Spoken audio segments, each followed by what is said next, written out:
Peace and blessings. Welcome back to the channel once again. I'm Dr. Bobby Price, and today I have a special video for you. It is currently October, which is Breast Cancer Awareness Month. And what I realize is that many women are ill prepared when it comes for the prevention of breast cancer, but also the healing of breast cancer as well too. The two things that I'm going to share with you today are foundational for preventing breast cancer, but also the healing of it. And these are things that when you go in for a checkup, or you go in because you got diagnosed with breast cancer, cervical cancer, or uterine cancer, these are things that are rarely talked about.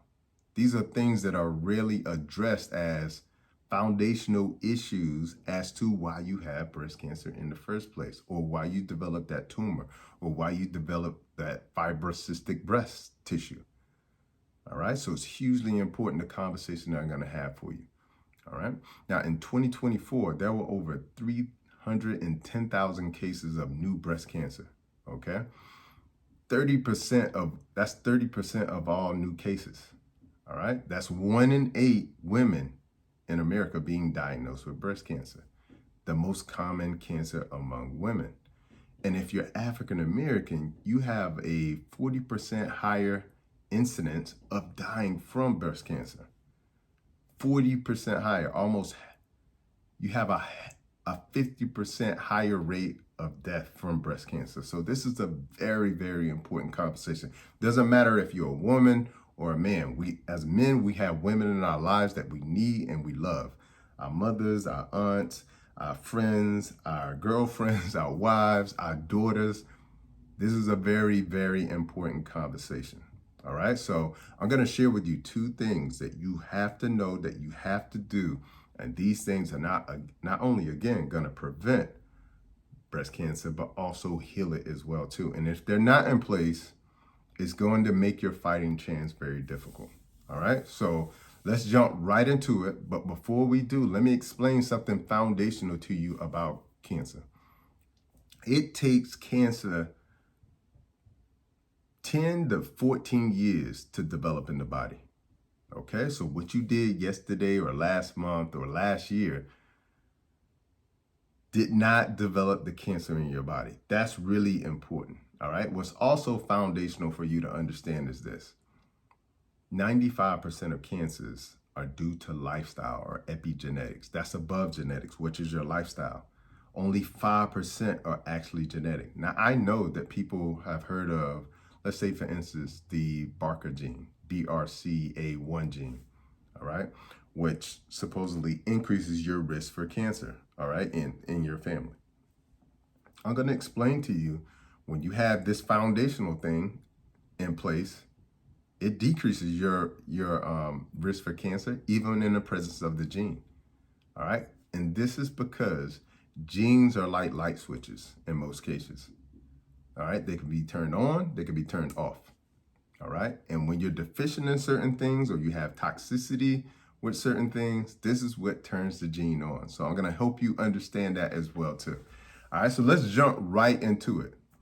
The first thing that is foundational when it comes to the prevention of breast cancer and other reproductive cancers is going to be optimal levels of vitamin D. Notice that I didn't just say vitamin D. I said optimal levels of vitamin D. Here's why. When you have optimal levels of vitamin D, it's been shown to make it less likely for you to die of breast cancer, but also less likely for you to have a reoccurrence of breast cancer. Okay? And the reoccurrence is what we don't talk about enough. People go through treatment, and then 2 to 3 years later, they either have breast cancer again, or they have another form of a reproductive cancer, or another form of cancer. As a matter of fact, since 2020, cancer in general has gone up 200 to 300%. All right, now that's a whole nother conversation around the people who got the jab and how that is affecting that. But it's just really important to understand, and I'll explain to you how vitamin D works in a second. When you have optimal levels of vitamin D, which I'll explain, it decreases your risk for dying of cancer and decreases your risk for reoccurrence of breast cancer as well too. And as a matter of fact, in a 2010 analysis, meta-analysis, where they looked at multiple studies, What they found were optimal levels of vitamin D had a 45% reduction in your risk for breast cancer. Okay, that's almost half gone. All right. And according to the NCI, which is the National Cancer Institute, vitamin D deficiency, so now we're on the other end of the spectrum.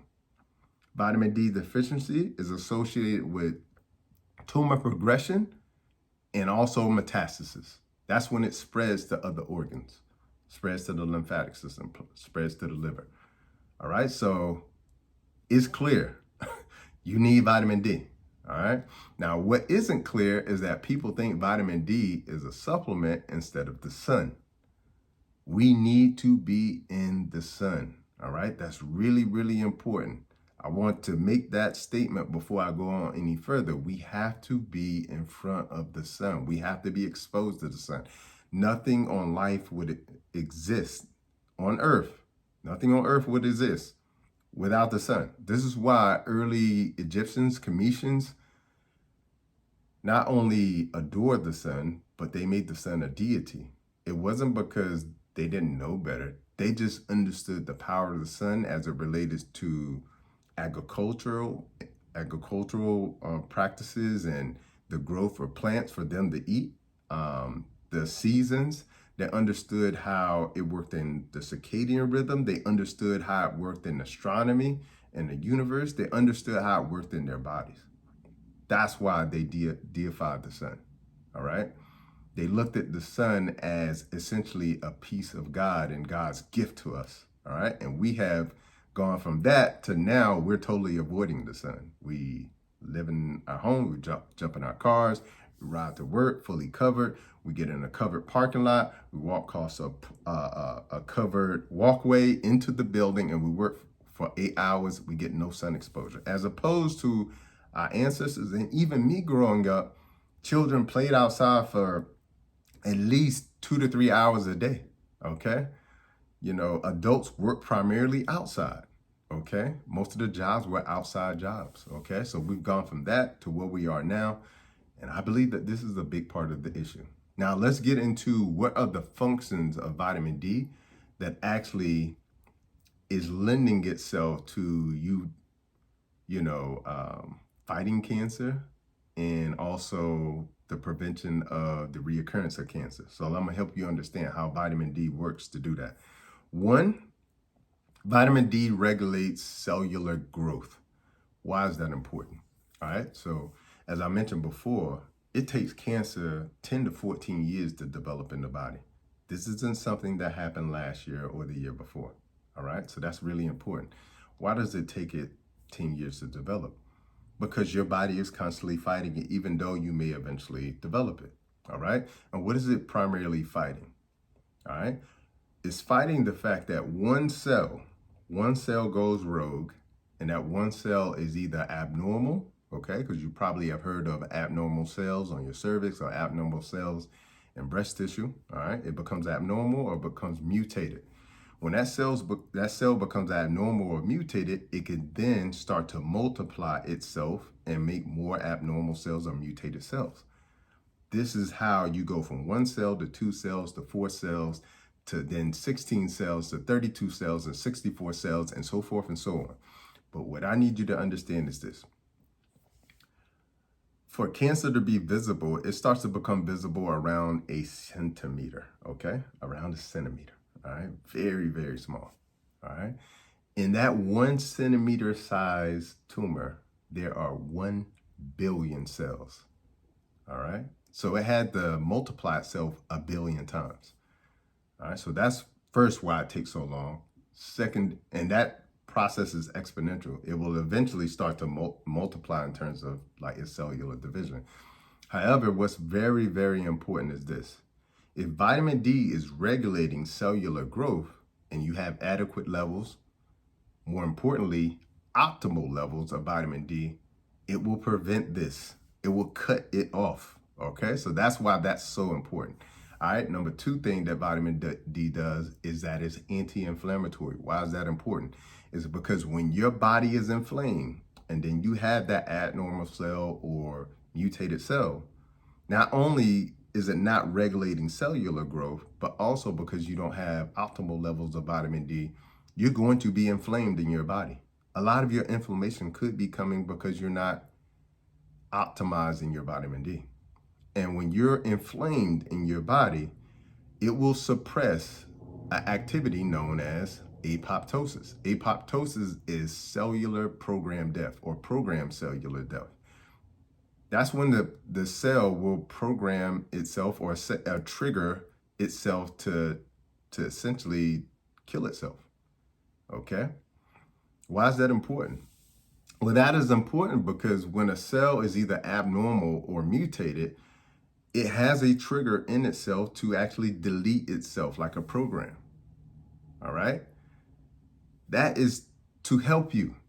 That's how genius the body is. All right. But if your body is inflamed, then it's suppressing this activity.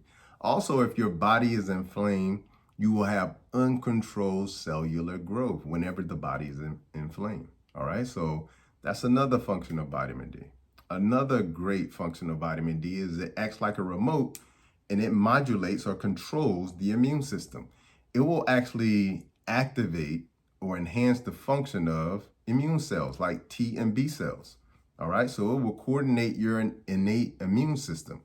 It will also activate antimicrobial activity in the body as well too. All right, optimize vitamin D levels. The other thing that is very important that vitamin D does as well too, it inhibits what's called angiogenesis. What is angiogenesis? Angiogenesis is when the tumor starts to create its own blood vessels and blood supply for itself. Okay, because like I said before, a mutated cell goes rogue. It doesn't know that it's in unison with the other 37 trillion cells. It's trying to do its own thing. So it creates its own blood supply by taking that blood supply from surrounding tissue. So what happens is that surrounding tissue then becomes oxygen depleted or hypoxic. Once tissue becomes oxygen depleted, that tissue is now also prone to become abnormal or mutated as well too. All right, so that's what angiogenesis is, and guess what? Vitamin D inhibits that activity. So if that tumor can't get blood flowing to it, it can't get nutrients, it can't grow, it can't proliferate. Vitamin D inhibits that, all right? Hugely important. Now let's get into what is deficient levels of vitamin D versus sufficient, which is enough, versus optimized, okay? And what I'm gonna do is I'm gonna give you what is the medical standard for deficient, sufficient, and optimal. And then I'll give you my definitions of what I think is deficient, sufficient, and optimal, okay? There's a difference. And the reason why there is a difference is because the way that they view vitamin D is they view vitamin D through supplementation point of view or framework. I view it through the necessity of the sun in connection with the body, because we know that the sun is not only important for the creation of vitamin D, but also for our circadian rhythm as well too. And when our circadian rhythm is off, we're off. All right. So when you look at it through that lens, it makes you understand how important vitamin D is and how important we need to raise our standards for what the amount that we need in our body. Okay, makes sense? So the industry medical standard or definition or deficiency is less than 12 nanograms per milliliter. Okay, a nanogram is a billion, it takes a billion nanograms to make a gram. Okay, so that's what a nanogram is. All right, so it's not a lot, to be honest with you. All right, so less than 12 nanograms per liter is the industry or medical standard for what is the definition of deficiency of vitamin D. My definition is anything less than 50, okay? Because we're supposed to be outside, living outside and working outside. That's what this is. Less than 50, that's when I get concerned, okay? So that's my deficiency, all right? Sufficiency, what's sufficient? What's enough? Medical definition, greater than or equal to 30, all right? Greater than or equal to 30 nanograms per liter, a milliliter. My definition, greater than or equal to 50, okay? All right, so anything greater than or equal to 50 would be my sufficient, or enough, okay? But what's optimal? Because you got to remember, all of the benefits that I was talking earlier about when it came to vitamin D, less likely to die from breast cancer, less likely to have a reoccurrence, 45% reduction in breast cancer as a result of having optimized vitamin D. It's optimized vitamin D, not sufficient. What's the optimal? Medical definition, 40 to 60 nanograms per milliliter, okay? My definition, greater than or equal to 75. Okay, greater or equal to 75. I've seen people with vitamin D levels that are non-detectable. I've seen people with vitamin D levels 8, okay? And let me just say this, for all my copper tone people like myself, African Americans require 6 times the amount of sun exposure compared to their Caucasian counterparts. All right, so if you're copper tone like myself, listen, all my Moor people, you have to get 6 times the amount of sun exposure. That's how important it is, because you have to remember the reason why we have this copper tone is because we evolved around the equator. We evolved in tropical areas that have high sun exposure. And also, we spent most of our time outside in the sun. So that's why we evolved this in the first place. So if you're living in America, any areas above Atlanta, just go across the whole entire United States, okay? Anything above Atlanta, you're not gonna get enough sun exposure, okay? All right, so we're gonna leave that at that. So make sure you optimize your vitamin D levels. Number 2, iodine-rich foods, okay? Are really optimizing your iodine levels. That's what's going to be very important. All right. And the reason is because iodine is essential for normal breast tissue, okay, function and development. Okay. So for your breast tissue to be normal and to be have healthy development, you have to have optimized iodine levels. There's an iodine receptor in virtually every cell in the body. That means it's very important. All right. As a matter of fact, when you're deficient in iodine, it leads to cellular changes in breast tissue or abnormal cells, and it also leads to fibrocystic breast tissue as well, too. Hugely important, all right? So that fibrocystic breast tissue could be as a result of you having iodine deficiency.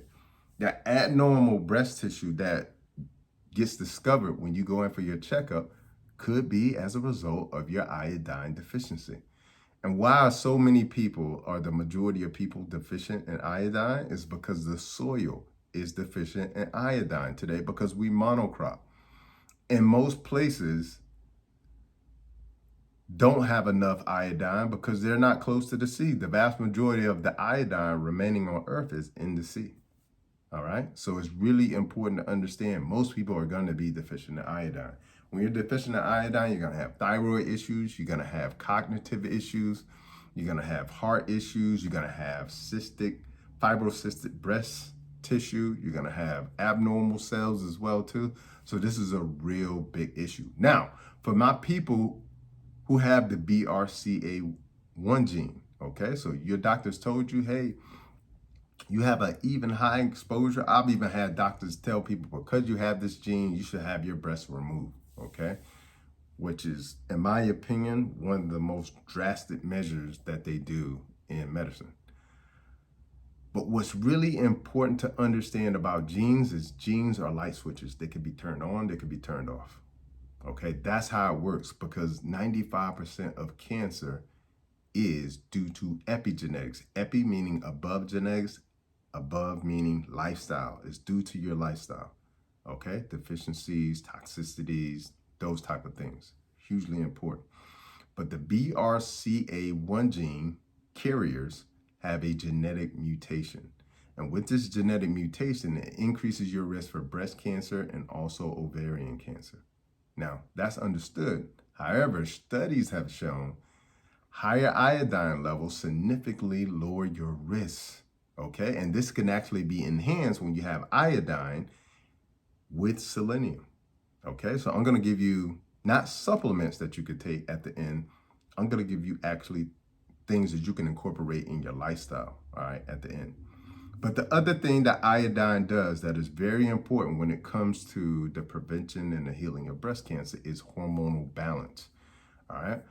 A lot of times what people don't understand about these reproductive cancers, especially breast, cervical, uterine, etc., the issue that people don't understand is that a lot of this is due to estrogen dominance. Estrogen dominance in the body not only affects women, it affects men. But estrogen dominance for women is what leads to breast cancer, what leads to ovarian cancer, it leads to uterine cancer as well too. And we know this to be true. I'll tell you how you can, I figured this out when I was in the hospital, is that one of the first things that doctors do when somebody gets diagnosed with breast cancer, ovarian cancer, etc., and if they're on birth control, they immediately take them off, because birth control in large part is estrogen, but it's synthetic estrogen. It's not estrogen made by your body. That's one of the first things they say, get rid of it, okay? So estrogen dominance plays a huge role. And it plays a huge role because a large majority of the estrogen is being produced or comes from the environment. It comes from your hair care products, okay? Phthalates and, parabens. It comes from all the plastics that you're using, both on food and other things as well too, from the bottled water that you're drinking. The list goes on and on. These are called xenoestrogens, and they come into the body, these phantom estrogens, and they create the estrogen dominance. And then you have things that are creating the estrogen dominance with your ovaries and your other, estrogen producers as well too. So in your body, you have 3 different types of estrogen. E1 or estrone is produced by your adrenal cells and your fat cells, okay, after menopause, okay? Because when you're going through menopause, essentially what's happening is your ovaries are withering and they're producing less and less estrogen. So what happens is after menopause is over, your adrenals and your fat cells kick in to maintain levels of estrogen, because you need estrogen. You need estrogen for a healthy lifestyle as well too, but it's all about balance, okay? So E1 is estrone. E2 is estradiol, okay? That's E2, all right? This is your ovaries producing estrogen during your reproductive years. So during your reproductive years, this is where the vast majority of your estrogen is coming from. Now, here's the caveat. E2 or estradiol in excess in the body is what produces cellular proliferation. This is what causes tissues to multiply into tumors. So when you have too much of it, this is the one that is a problem. All right. E3 is estriol. Okay. This is primarily produced when a mother is having a baby, and it's produced by the placenta. Okay. This estrogen, estriol or E3, is actually protective against breast cancer. And guess what? Iodine will actually increase your estriol, E3, which is protective against breast cancer, and will decrease estradiol, E2, which is actually causing cellular proliferation and the creation of tumors. All right, so this is why iodine is so critical. And then you add in the selenium, now you got a game changer. So let's get into some good sources of iodine and selenium. Iodine, in my opinion, I highly recommend Iris Sea Moss, okay? So you may have seen this on my website. You can go check that out. Check out the Iris Sea Moss, all right? The reason why, again, you have to remember what I said before. Much of the iodine in the soil is depleted, all right? So one of the best sources of iodine is from sea vegetables, like this Iris Sea Moss, okay? I make this into a gel. The directions are on the back. And I'll put it in, I'll make ice cubes of the gel. So I'll put it in ice cube trays, and I'll put it in my teas. I'll put it in my green smoothies. I'll use it also for soups and stews. I'll put it in there as well too. Also, when I make my type of bread, I use this as a binder when I make the gel as well too. All right, so this is loaded with iodine, okay? And the great thing is this particular sea moss comes from protected waters and it is gathered or harvested by free divers. So this is why I use this one, because it's very difficult to trust sea moss out there. So that's the best source in my opinion, or that's the source that I use for iodine. You can also use kelp as well too. All right, so that's iodine. For selenium, Brazil nuts. So this is a Brazil nut.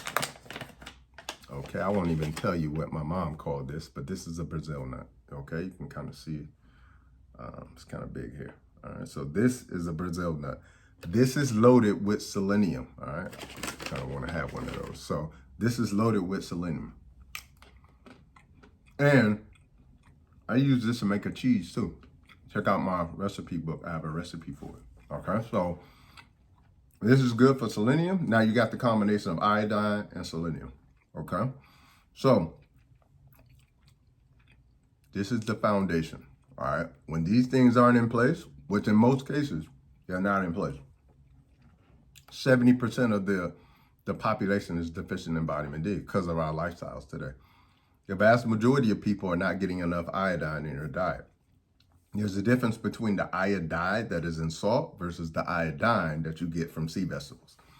And so if you don't have these things in place, you won't have a fighting chance when it comes to healing and prevention. All right, so if you have enjoyed today's video, please share this video. This is the kind of information that we need to make go viral. This is the kind of information that could save your daughter, your mother, your girlfriend, your friend, your wife. It could save their lives. Your aunt, it could save their lives. So get this information out. Help me out by sharing this. All right, that's the first thing. The second thing, if you have not subscribed to the channel, please subscribe to the channel, hit that notification button up there so you'll know when more content like this is coming to YouTube. All right, so again, I appreciate you.